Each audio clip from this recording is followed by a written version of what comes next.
Ya, shalom, silakan duduk Bapak Ibu.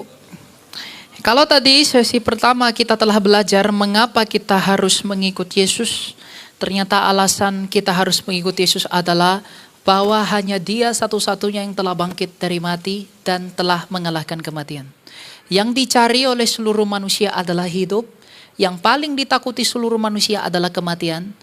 Maka kalau manusia mencari hidup dan takut pada kematian, harusnya tidak ada alasan baginya untuk menolak Dia, Yesus Kristus yang telah mengalahkan kematian melalui kebangkitannya dan memberikan hidup melalui hidupnya juga. Karena semua orang besar, semua orang hebat, semua orang kaya, semua orang kuat, semua orang pintar telah mati di dalam kuburan, yang artinya semua yang mereka miliki tidak bisa memberikan mereka hidup, dan semua kekayaan yang mereka punya tidak bisa meluputkan mereka dari kuasa kematian. Hanya Dia, Yesus Kristus, satu-satunya yang telah mempermalukan kematian dengan anugerahnya. Oleh karena itu, tidak ada alasan bagi siapapun, dari agama manapun, dari bangsa manapun, untuk menolak Yesus Kristus kalau dia ingin hidup dan tidak takut pada kematian. Karena Kristus mengatakan, "Akulah jalan dan kebenaran dan hidup," maka Dia menjadi jawaban untuk semua agama yang berusaha jadi jalan. Dia menjadi jawaban untuk seluruh filsafat yang berusaha jadi kebenaran. Dan Dia menjadi jawaban untuk seluruh manusia yang sedang memperjuangkan hidupnya. Maka sekarang itulah obat yang telah kita dengar, yang bahwa Dia menerima kita pada dirinya sendiri dan Dia memperkenankan kita untuk dapat mengerti hikmat-Nya yang mulia itu. Maka pada saat ini kita harus mengerti bagaimanakah aku mengenali Dia. Topik pada hari ini adalah peperangan batin dan pertobatan. Kristus mengajak kita untuk bertobat. Dia mengatakan, "Carilah dahulu kerajaan Allah dan kebenarannya, maka semuanya ditambahkan kepadamu, percaya dan bertobatlah." Peperangan batin itu apa? Kalau kita tahu Kristus adalah obat bagi jiwa manusia, maka obat itu hanya berguna bagi mereka yang mengenali sakitnya. Kristus hanya akan berguna bagi mereka yang mengenali dirinya. Kalau kamu tidak mengerti dosa, kamu gak akan mengerti hidup. Kalau kamu gak mengenali dirimu, kamu gak mungkin bisa mengenali Allah. Kejadian 3 adalah pasal di mana manusia jatuh ke dalam dosa. Itu adalah semua karakter, ciri, dan bagaimana dosa itu bekerja. Satu hal yang menjadi kodrat daripada manusia setelah kejatuhan adalah manusia itu berusaha untuk mencari rasa aman. Ketika manusia itu jatuh ke dalam dosa, Adam itu tidak mencari Allah untuk bertobat. Dia malah pergi bersembunyi, dia pergi dengan ketakutannya, dan dia menyembunyikan rasa takutnya dengan memetik daun pohon ara, menutupi pelanggarannya sendiri. Karena dia berpikir bahwa dia dapat menyelamatkan dirinya dari ketakutan itu. Ketakutan adalah tanda kegagalan kasih.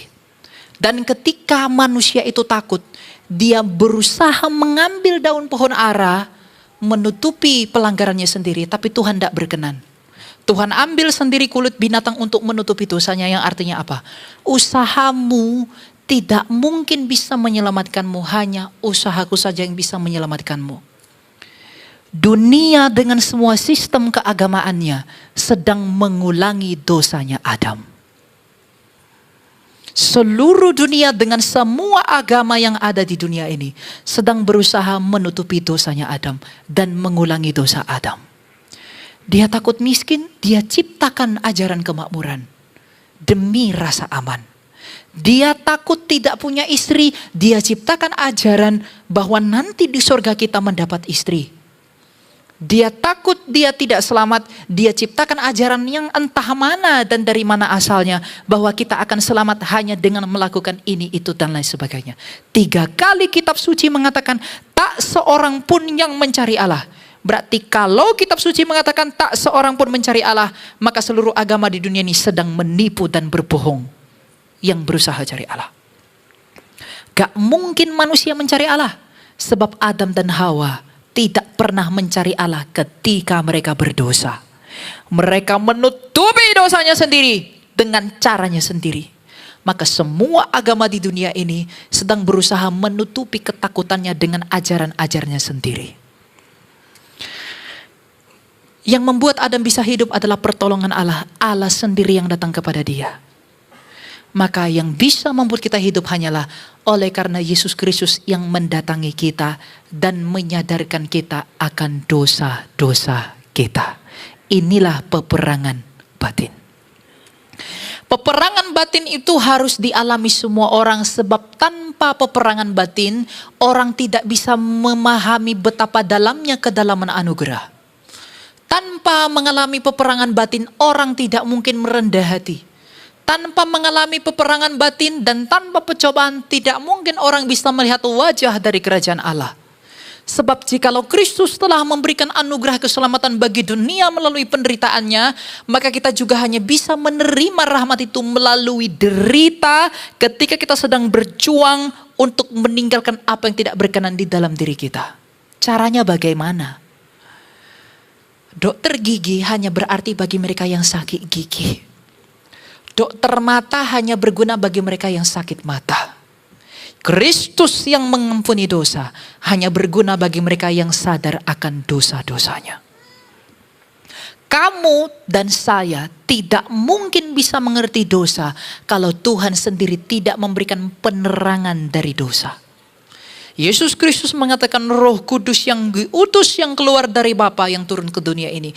Tugas Roh Kudus hanya satu, menginsafkan dunia akan dosa.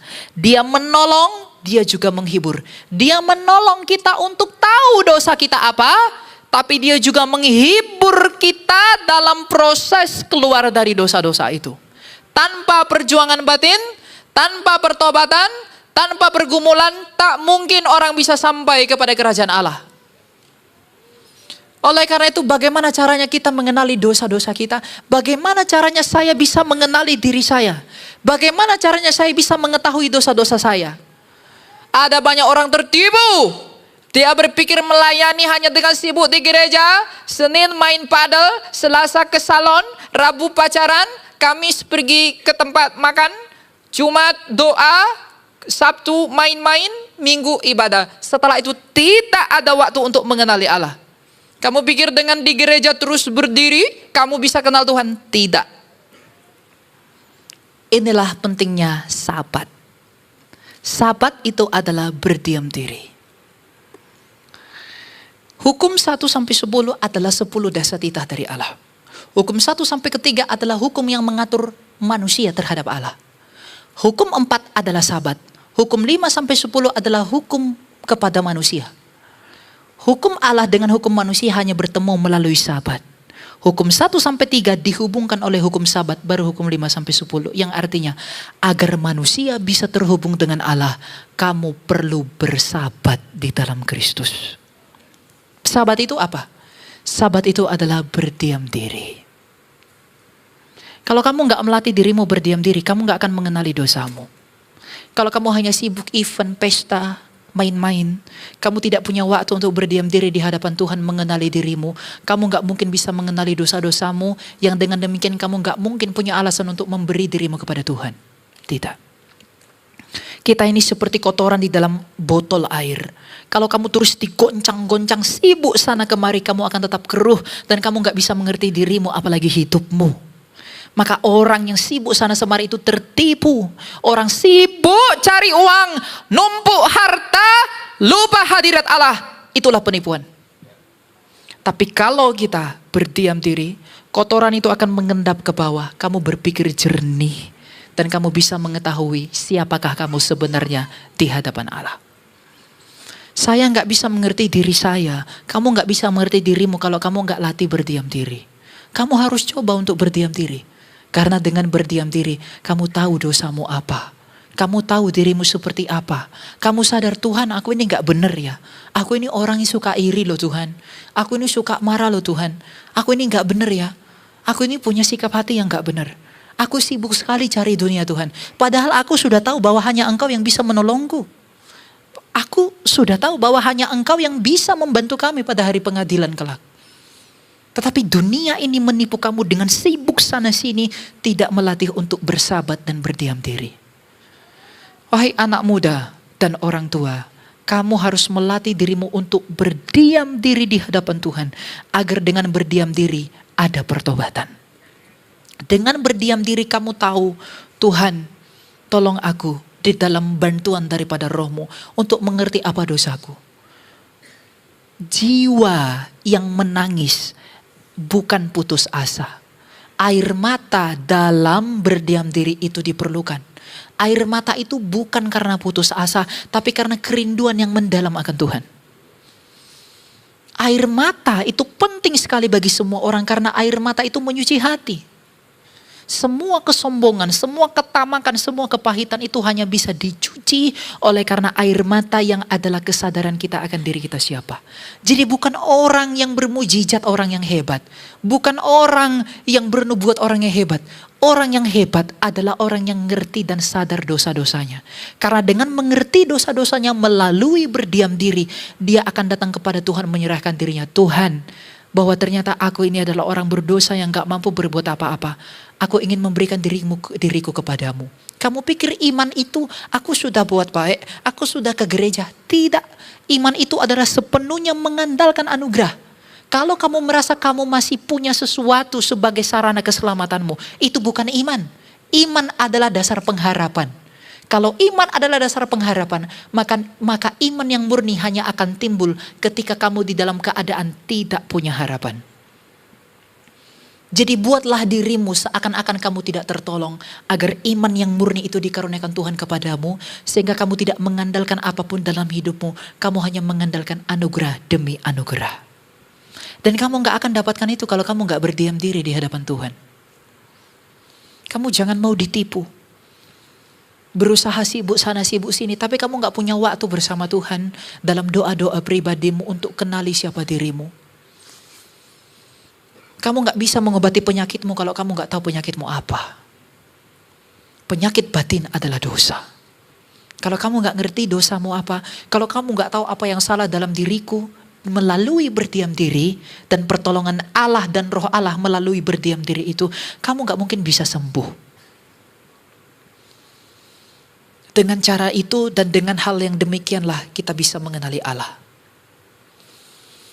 Ayat yang kita bawa dari ayat ini adalah perkataan Kristus sendiri dalam Matius pasal ke-12 ayat yang ke-29. Dia berkata, atau bagaimanakah orang dapat memasuki rumah seorang yang kuat dan merampas harta bendanya apabila ia tidak lebih dulu mengikat orang kuat itu, sesudah itu barulah ia merampok rumahnya. Kristus berkata, bagaimana mungkin seorang pencuri merampok rumah orang lain kalau dia tidak mengikat orang kuat di dalam rumah itu? Artinya apa? Bagaimana mungkin kamu bisa melatih kehidupan rohanimu kalau kamu tidak mengikat dagingmu terlebih dahulu? Karena dagingmu adalah raksasa dalam dirimu sendiri. Dagingmu itu hanya bisa diikat kalau kamu melatih berdiam diri. Dia menjadi tidak timbul menghasilkan buah kebinasaan kalau kamu melatih untuk menguasai diri. Hindari kesibukan yang tidak berarti. Berbanyak waktu berdiam diri. Untuk itulah Kristus pergi ke gurun, berpuasa. Dia pergi berdoa melipir sebentar. Dia pergi ke sana kemari hanya untuk sendirian berdoa kepada Bapanya. Akhir apa? Di dalam keheningan ada pertobatan. Di dalam keheningan ada keintiman dengan Tuhan. Makanya Tuhan menganjurkan kalau kamu berdoa, masuklah ke dalam kamarmu. Dan di sana hanya kamu dan Bapamu yang tahu. Dosa-dosa saya kamu mungkin gak tahu. Tapi Tuhan saya dan Bapa rohani saya tahu. Dengan demikian kita dibantu, ditolong oleh Roh Kudus dengan diterangi batin kita. Batin itu hanya bisa diterangi oleh roh. Tapi kadang Allah tidak menampakkan wajahnya kepada kita. Kadang kita udah berdoa terus, kadang kita udah berdoa secara tekun tapi kita tidak melihat hasilnya. Bukan karena Tuhan meninggalkan kamu, tapi Tuhan ingin melihat ketekunanmu dan agar rasa rindumu lebih kuat terhadap Dia. Jadi kalau hari ini anak-anak muda, engkau sedang berjuang meninggalkan dosamu dan kamu melihat sepertinya tidak ada hasil, jangan pernah putus asa. Karena Tuhan bukan menghilangkan dirinya daripada kamu, tapi Dia menjaga jarak dari kamu agar kerinduanmu itu semakin bertambah dan bertambah terhadap Dia. Ketika Tuhan belum mengizinkan pertobatanmu berhasil, itu bukan karena Dia tidak mau kamu bertobat, tapi karena dia sedang membentuk kerendahan hatimu. Kalau kamu punya keinginan untuk meninggalkan dosa, tapi sampai sekarang kamu terus struggle dan tidak bisa meninggalkan dosa itu, selama kamu masih mau berjuang, Tuhan pasti menolong kamu. Tapi kalau kamu belum menemukan hasilnya, itu artinya Tuhan mau membentuk kerendahan hatimu terlebih dahulu. Kenapa? Karena keberhasilan pertobatan adalah sebuah kemuliaan, dan tidak semua orang bisa tahan dalam kemuliaan. Lucifer yang duduk dekat dengan Allah, dia adalah malaikat yang diberi kemuliaan yang besar. Sekarang saya tanya, mengapa di surga malaikat bisa jatuh? Padahal di sana tidak ada dosa. Di surga itu nggak ada dosa, tapi kenapa dia bisa sombong? Kenapa dia bisa memberontak dan kenapa dia bisa jatuh? Apa yang dilakukan oleh malaikat ini sehingga dia bisa jatuh, sedangkan di surga tidak ada benih dosa?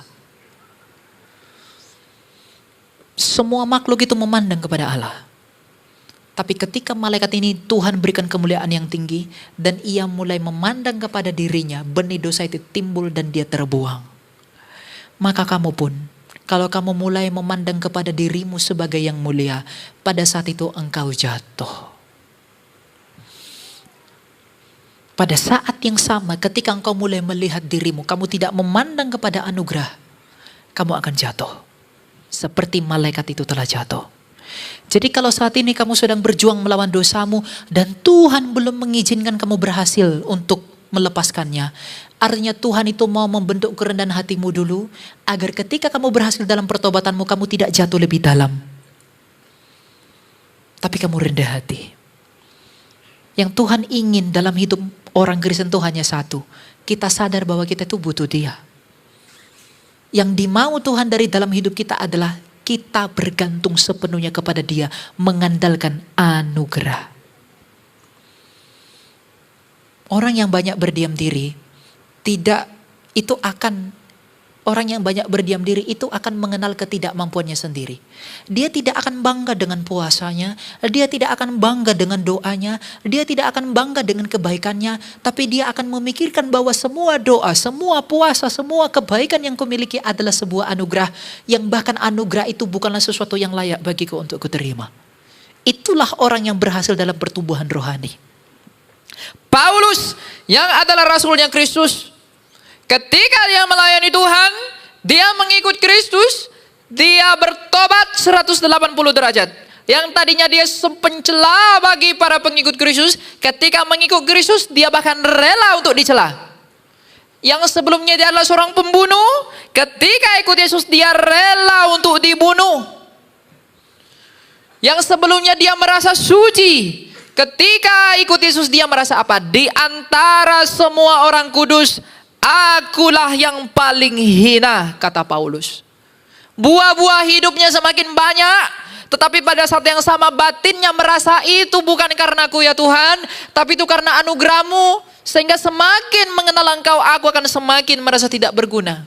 Orang yang semakin belajar kitab suci, orang yang jadi pendeta, orang jadi hamba Tuhan, kalau merasa dirinya lebih diurapi, lebih suci, lebih baik, itu bukan pendeta, itu penipu. Karena firman Tuhan adalah obat bagi dosa yang adalah luka, seperti perkataan Yohanes Krisostomos. Dosa adalah luka dan Kristus adalah obatnya. Maka kalau seseorang mengerti firman Tuhan semakin banyak, bukan berarti dia semakin suci. Karena hanya orang yang sakit parah yang butuh dosis yang banyak. Maka orang yang ngerti firman Tuhan semakin banyak, artinya dia semakin sakit, bukan suci. Jadi kamu jangan berpikir seperti para ahli Taurat dan seperti Farisi, aku ngerti Tuhan berarti aku udah pasti masuk surga. Tidak.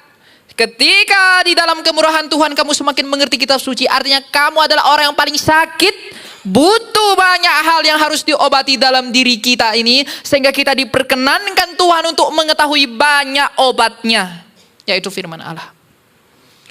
Jadi bahkan dalam pelayanan, dalam perjuangan rohani pun, tak seorang pun tempat bagi siapapun di bawah langit ini untuk memegahkan dirinya ketika dia mengerti banyak firman Tuhan. Saya tidak bisa sombong karena saya bisa khotbah. Saya tidak bisa sombong karena saya melayani Tuhan. Karena semua yang kita terima ini adalah kekayaan kasih karunia Allah. ketika dia memperkenalkan dirinya yang suci untuk diberitakan oleh saya pendosa ini. Jadi jangan seorang pun bermegah di dalam apapun yang dia lakukan, bahkan dalam pelayanannya kepada Allah. Jikalau engkau dengan melayani Allah berpikir engkau lebih baik daripada saudaramu yang lain, wahai song leader, wahai pemusik, wahai pengkhotbah, kalau kamu dengan melayani Tuhan melalui khotbahmu kamu merasa lebih baik daripada yang kamu khotbahi, mungkin khotbahmu menolong orang lain, tapi dengan hatimu yang seperti itu engkau lupa menolong dirimu sendiri. Kalau dengan menyanyi kamu pikir kamu lebih baik dari saudaramu, mungkin kamu menolong orang untuk menyanyi, tapi kamu lupa menolong batinmu sendiri dari jurang kebinasaan. Karena ketika Kristus datang ke dunia ini melayani saudaranya, dia tidak melayani manusia agar dia dilayani kembali. Jadi jikalau kita melayani Tuhan agar kita dilayani manusia, ia tidak lebih baik dari ular berkepala manusia. Dan kalau kita melayani manusia bukan oleh karena Tuhan, maka ia tidak ada bedanya dengan tong kosong yang gemerincing. Karena itu tak punya arti. Maka latihlah kehidupan batinmu untuk mengenali dosa-dosamu. Yang pada akhirnya ketika kita mengenali diri kita, mengenali dosa kita, mengenali Kristus, kita akan sampai di tahap kemiskinan rohani. Karena Kristus dalam Matius 5 membuka ucapan bahagianya dengan berkata, berbahagialah orang yang miskin di hadapan Allah, karena mereka yang punya kerajaan surga. Orang miskin di hadapan Allah itu orang yang miskin secara roh. Bukan orang miskin tidak punya duit. Bukan. Tapi miskin secara roh. Itulah yang berbahagia di hadapan Allah. Itu lebih detail nanti saya bahas di sesi ketiga. Tapi sekarang yang paling penting adalah kita harus mau memberi diri untuk mengenali dirimu dulu. Mengenali dosamu, mengenali apa yang salah dalam dirimu dengan berdiam diri. Gak cukup dengar khotbah.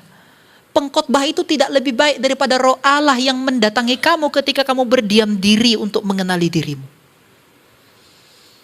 Gak ada guru yang lebih baik, tidak ada penghibur yang lebih baik, tidak ada penolong yang lebih baik selain daripada Roh Kudus. Tidak ada. Dan itu hadiah bagi kita. Jangan sia-siakan hadiah itu. Kamu cari dia. Kamu masuk dalam kamarmu, latih setiap hari. Tuhan, aku mau kenal Engkau. Tuhan, banyak yang salah dalam diriku.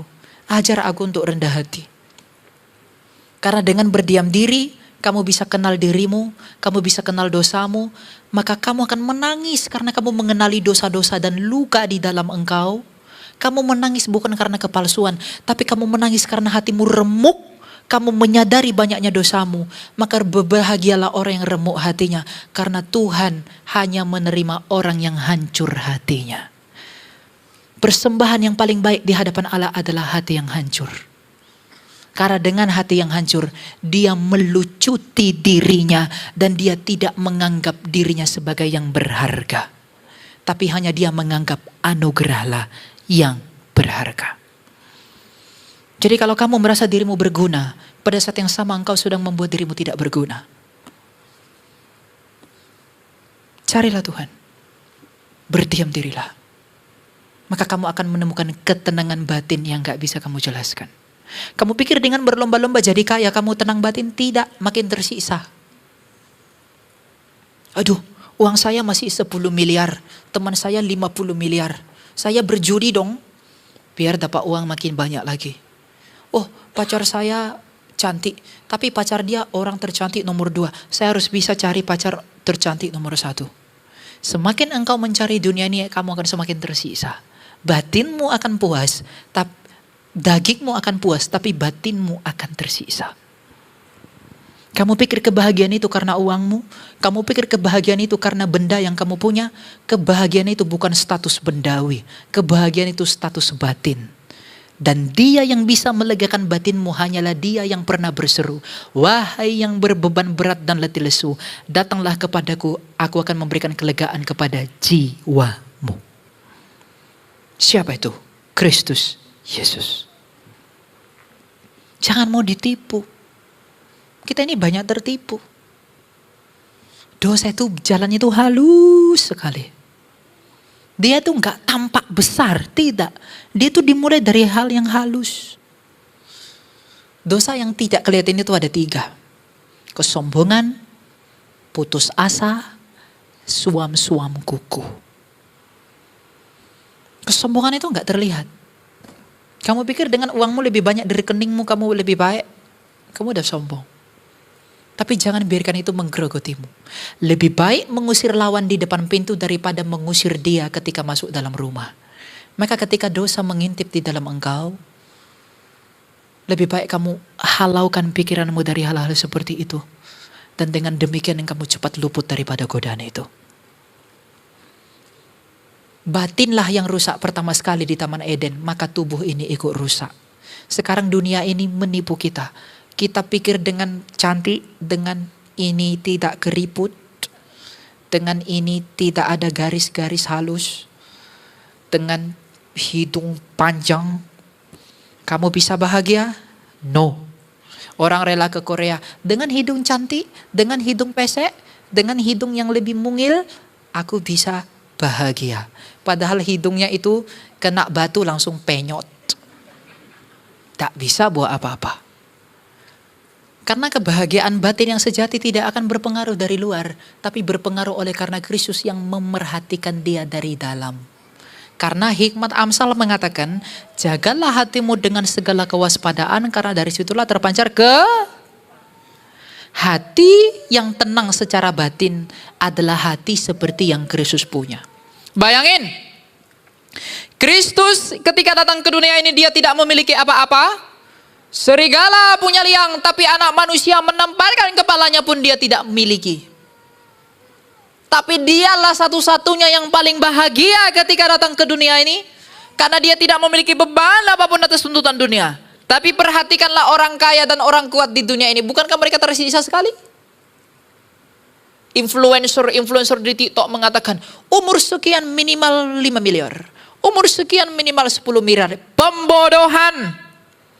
Itu membuatmu berambisi mengejar dunia, tapi ambisimu itu menimbulkan cinta dirimu yang kuat. Dengan demikian kamu tidak bisa mengenali dan meresapi kesalahan dan dosamu, dan kamu tidak bisa kenal kepada Tuhan.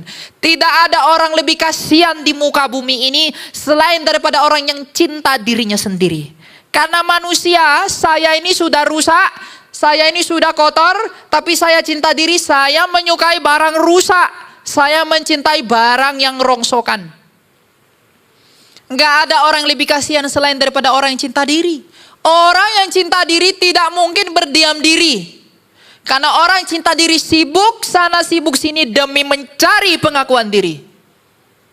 Orang yang cinta diri itu memuaskan manusia, tapi dia tidak pernah memperhatikan kerendahan hati Tuhannya.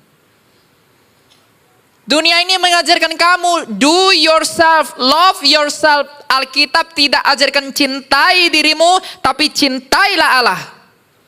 Dunia mengatakan trust yourself, tapi Alkitab mengatakan apa yang mau kita percaya dari diri kita yang kotor dan berdosa ini? Apa yang bisa saya peroleh kalau saya tidak menerima dari Allah? Termasuk keselamatan. Apalagi anak-anak muda. Hawa nafsu orang muda itu kuat menarikmu. Jatuh, dalam, dan membuatmu tertipu. Kamu punya pasangan, kamu lagi pacaran. Kamu mungkin mengikuti standar pacaran orang lain. Oh, kalau pacaran minimal Valentine bunga warna merah. Bunga warna putih. Kalau dia naik mobil, pintunya minimal dibukain. Princess treatment. Apalagi? Aku tidak akan membiarkan wanitaku untuk membawa beban apapun.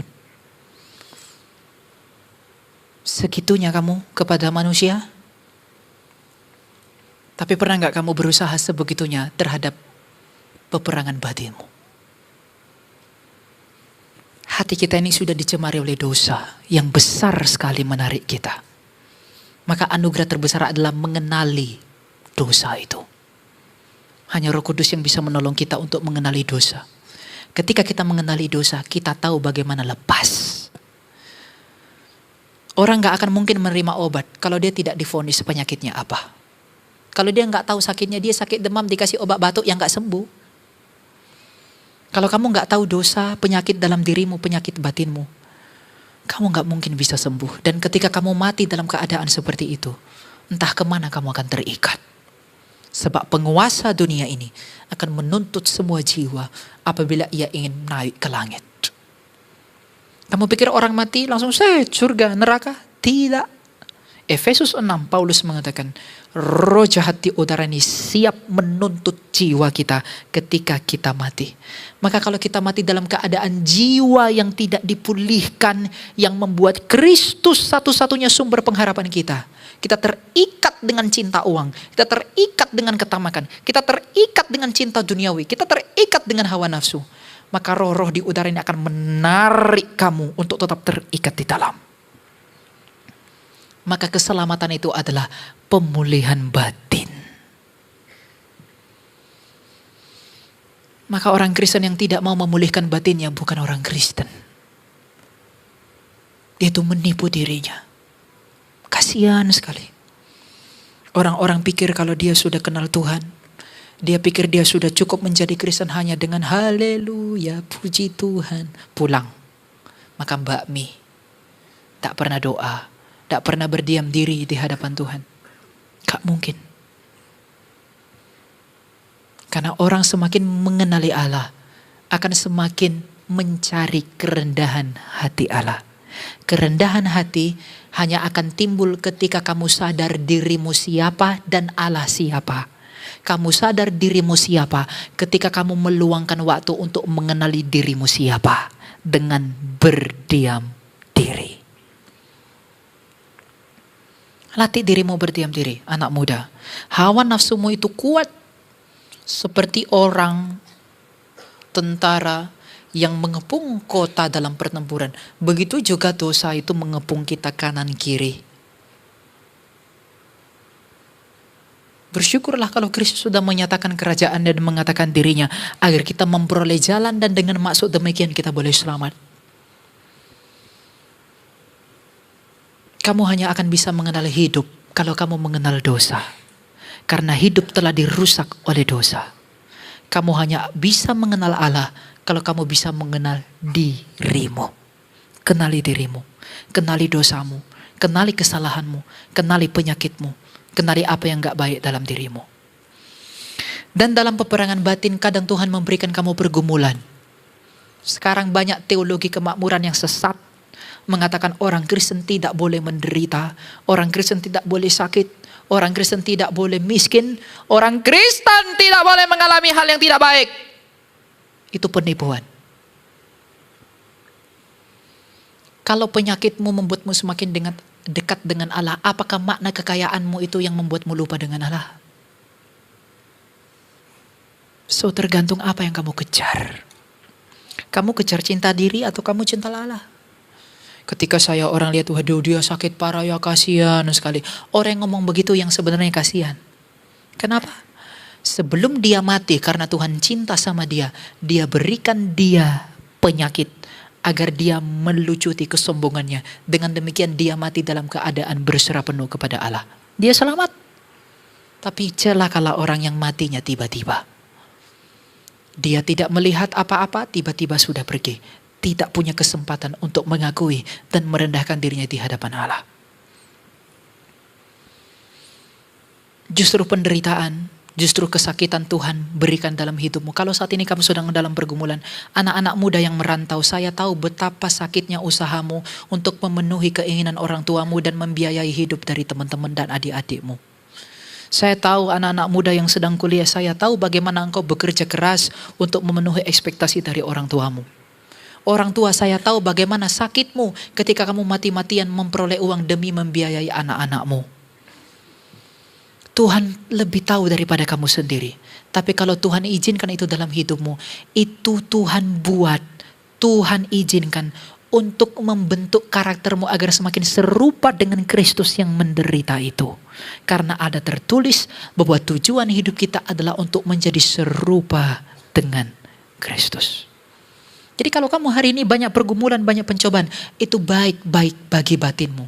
Karena melalui pergumulan kamu mengingat kematian dan dengan demikian kamu mengingat Kristus. Dengan sakit penyakit kamu mengingat Allah. Dengan pergumulan dan dosa-dosa yang kamu sadari kamu mengingat anugerah. dengan semua yang tidak baik, dengan semua hal-hal yang mungkin bisnismu lagi tidak baik, apa yang tidak baik dan segala macam, itu membuatmu untuk menangis. Dengan demikian kamu tahu siapa dirimu di hadapan Allah, dengan demikian kamu bergantung kepada Allah. Itu baik bagimu karena itu mendekatkanmu kepada Allah. Tapi apakah gunanya semua kesuksesan di dunia ini kalau itu membuatku berkata-kata seperti Alexander the Great, I don't need God? Apakah artinya kesehatan dalam tubuhku ini kalau aku akhirnya berkata-kata seperti Hawking yang mengatakan I don't need God? Apakah artinya kekayaan dalam diriku ini kalau pada akhirnya aku akan berkata-kata seperti Genghis Khan bahwa I don't need God? Kalau kekayaanmu, kalau uangmu, kesehatanmu, kemolekanmu membuatmu jauh daripada Allah, apakah artinya itu bagimu? Apakah gunanya itu bagimu? Tapi kalau pergumulan dalam hidupmu yang saat ini Tuhan izinkan engkau lalui membuatmu semakin dekat dengan Tuhan, berbahagialah engkau karena engkau dicintai oleh Allah begitu dalam sehingga penderitaan anaknya yang dia kasih itu juga dia turut percikan kepadamu sebagai tanda kasihnya.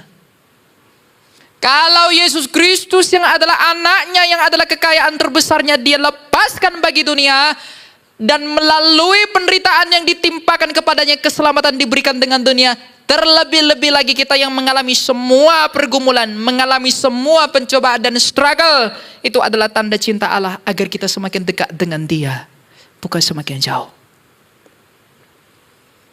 Maka pikirkanlah hal-hal yang seperti ini. Hal-hal yang mulia, hal-hal surgawi, bukan hal-hal duniawi. Apa yang ada padamu di dunia saat ini, itu hanya akan mendorongmu, itu hanya menjadi pembantumu untuk mencapai kesempurnaan pertumbuhan rohanimu. Maka berdiam dirilah. Pulang dari tempat ini, kamu pergi ke kamarmu, kamu berdoa dan katakan, Tuhan, aku mau kenal Engkau. Tuhan, tolong aku sadar dosa-dosaku. Tuhan, tolong aku untuk ngerti siapa diriku ini. Karena dosa di dalam dirimu itu raksasa yang harus kamu kenali. Bahkan kamu pun kadang tidak mengerti dosamu apa. Bahkan pun kita nggak tahu apa yang sedang kita doakan kepada Tuhan. Kita nggak paham apa yang kita minta. Tuhan itu nggak pernah salah dalam keputusannya, Bapak Ibu. Hanya kita yang salah memahami Dia. Percaya itu. Yang Tuhan mau hanya satu, you safe. Kamu selamat, saya selamat. Kalau anaknya saja diberikan bagi dunia ini, Tuhan tidak akan pernah menahan berkat yang baik untuk menolong pertobatanmu. Gak pernah. Kalau anaknya saja diberikan bagi dunia, apalagi yang lain-lain. Pasti Dia berikan. Tapi masalahnya apakah kita mencari pertobatan itu dalam berdiam diri? Petrus mengatakan dalam berdiam diri ada pertobatan. Yesaya mengatakan dalam tinggal diam dan tenang, aku menyadari siapa diriku. Berdiam dirilah. Jangan sibuk sana sini. Kamu sibuk dengan pacarmu 1 kali 24 jam. Coba kafe ini, baru buka kafe di Pik, kafe di Selatan, kafe di Bogor. Tapi kamu tidak pernah untuk mencicipi anugerah. Orang yang tidak pernah berdiam diri tidak akan mengerti kedalaman anugerah. Maka berdiam diri di hadapan Tuhan. Karena dengan berdiam diri, kamu tahu siapa dirimu, kamu kenal siapa dirimu, penuh luka. Maka dengan demikian kita datang kepada Tuhan, yang dengan jalan itu kita memperoleh penghiburan. Dan ketika kita mati dalam trek itu, demikianlah kita selamat. Mau selamat tak? Keselamatan itu bukan seenteng yang kamu pikir. Percaya Yesus saja, baptis udah. Hoha-hohe, udah. Ketawa-ketawa, udah. Sejahtera. Yang penting ke gereja, yang penting kasih persepuluhan. Enggak. Keselamatan itu bagaimana kamu menyerupakan dirimu dengan Kristus. Karena Kristus adalah gambaran keselamatan itu sendiri. Ingat, sebagai penutup saya mau katakan, apa yang mendukung semua argumentasi tadi? Manusia diciptakan menurut gambar dan rupa Allah. Kolose 1:15 mengatakan bahwa Yesus adalah gambaran Allah yang tidak kelihatan itu. Maka sejak semula kita dicipta menurut gambar Allah. Artinya kita dicipta menurut Yesus Kristus dan seperti Yesus Kristus itu. Jadi kalau kamu mau tahu bagaimana sebenarnya hidup manusia sebelum jatuh ke dalam dosa, lihatlah kepada Kristus yang rendah hati, yang rela dan berserah itu. Kalau kamu mau tahu seperti apa hidup yang standar, bagaimana hidup semestinya, lihat kepada Kristus itu. Karena dialah yang membuat kamu, dan menurut dialah kamu dan saya ada. Berdiam diri, cari Tuhan, sadari dosamu. Dengan demikian Roh Allah akan menolongmu semakin dekat dengan Dia. Terpujilah Allah, kemuliaan bagi Allah dalam segala sesuatu. Amin.